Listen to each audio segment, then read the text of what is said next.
আর একটা খাবারের কথা বলি আপনাদেরকে, ব্রেইন বুস্টার। সবাই মনে রাখবেন, খুব জরুরি, রাতের বেলা 1 গ্লাস পানিতে 1 চামচ হলুদের গুঁড়ো, 1 চামচ মেথি আর 1 চামচ মধু। রাতেও মিশাতে পারেন মধুটা চাইলে সকালবেলা মিশাতে পারেন।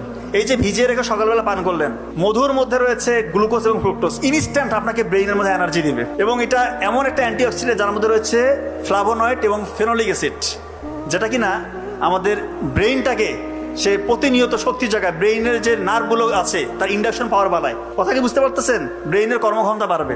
হলুদের গুঁড়ো এটা একটা অ্যান্টি ইনফ্লামেটরি এজেন্ট, এটা আমাদের ব্রেইনটাকে সুরক্ষা দেয়, নিউরনগুলোকে সাপোর্ট দেয়, নিউরনকে ধ্বংসের হাত থেকে রক্ষা করে। এবং BDNF, brain drive neurotrophic factor, এইটা রয়েছে, এটা এক ধরনের প্রোটিন, এটা রয়েছে হলুদের গুঁড়োর মধ্যে।